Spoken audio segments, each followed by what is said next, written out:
Hello to my party people out there in Radio Land, boys and girls all over the world. all right. Welcome to this week's production.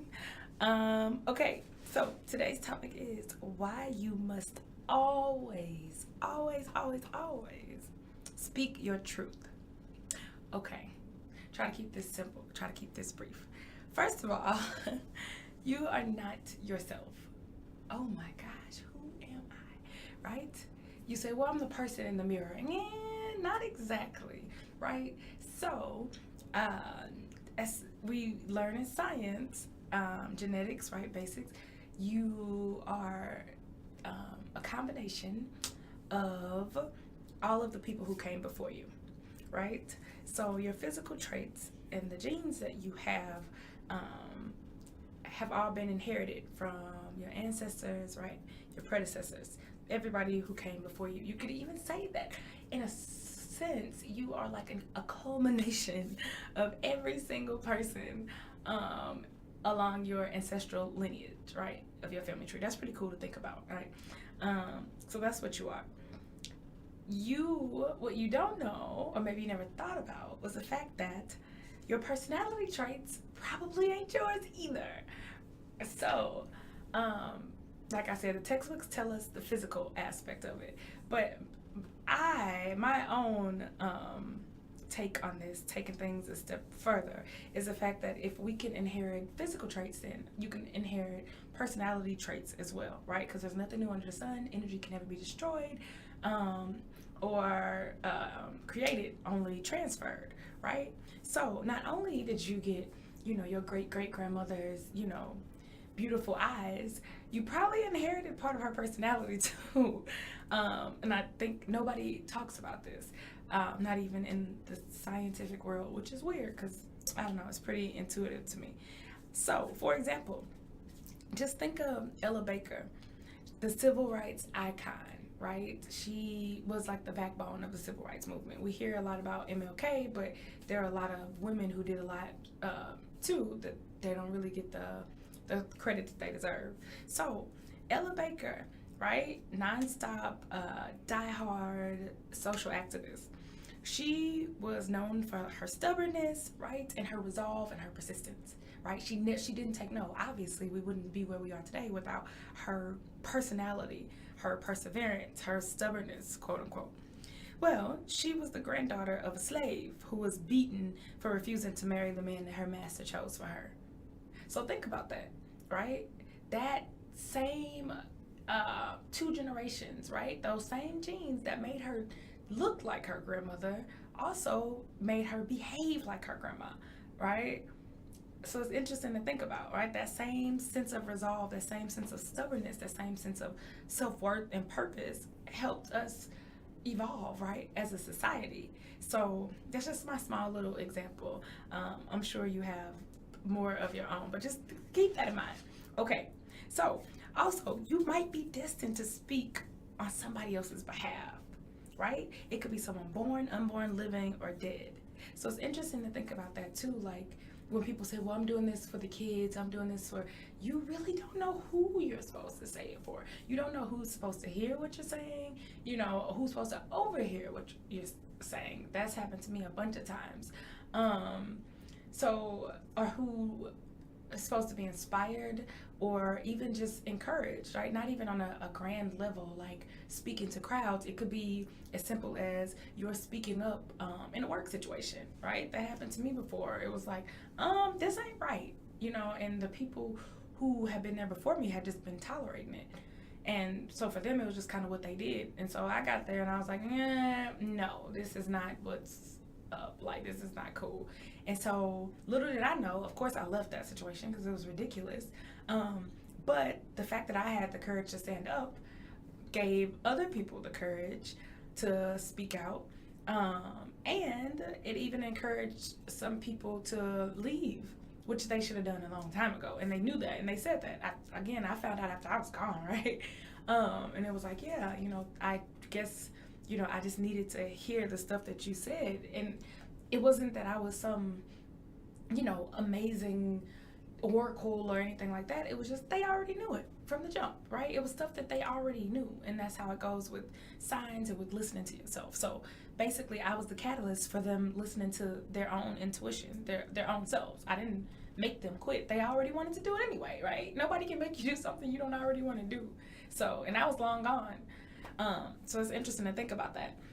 People have literally died for you to be able to voice your opinion, right?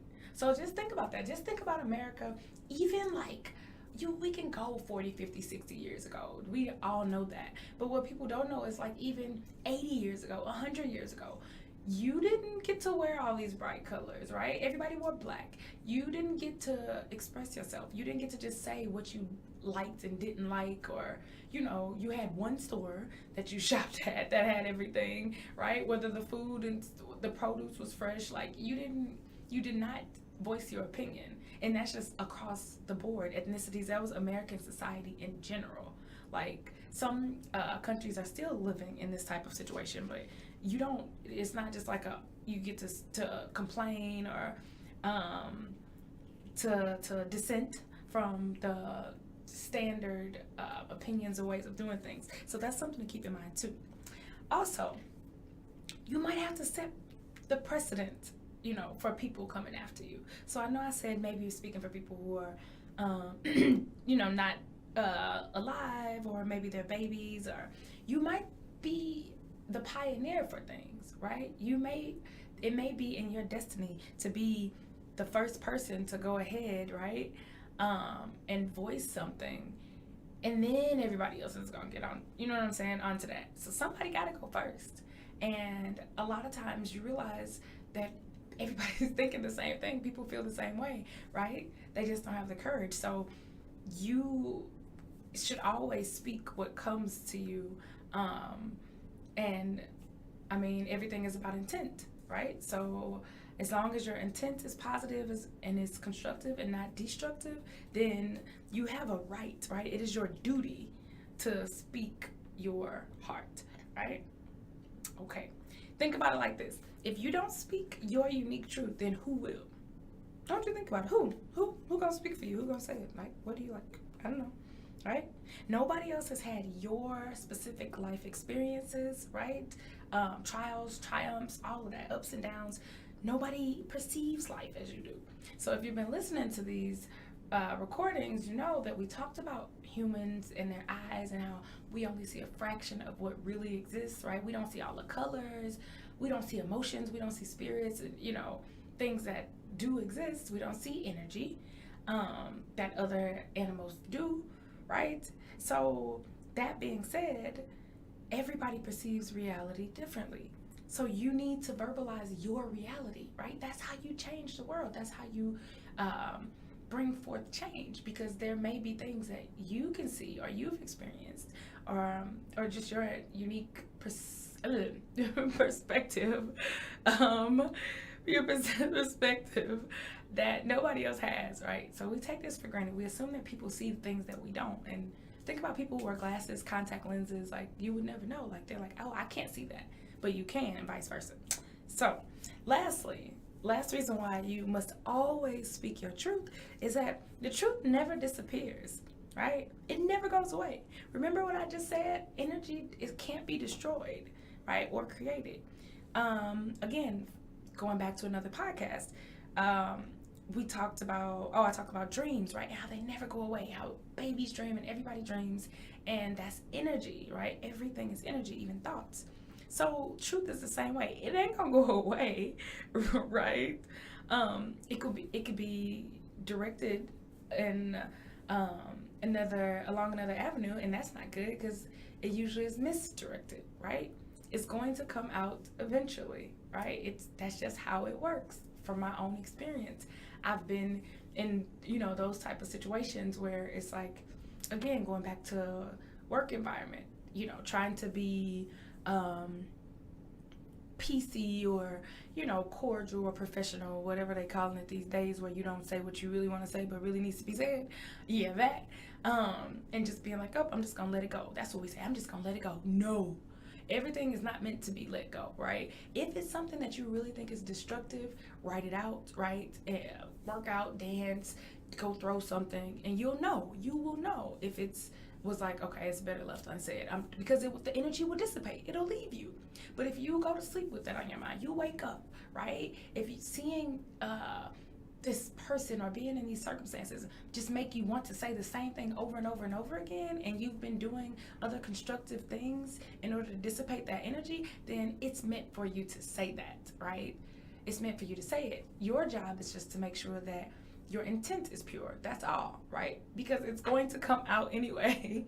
I've heard so many people say this, these spiritual gurus, quote unquote, and I'm like, yeah, whatever. And then lo and behold, I've observed myself. I'm like, it comes out anyway, right? So it's better that you have control over it.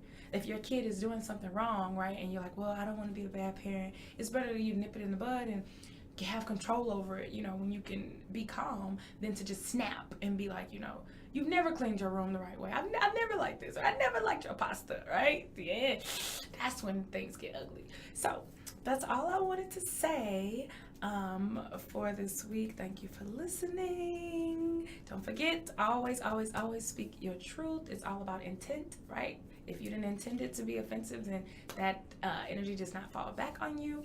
And that's it. Peace out, party people. Love, light, laughter. Bye.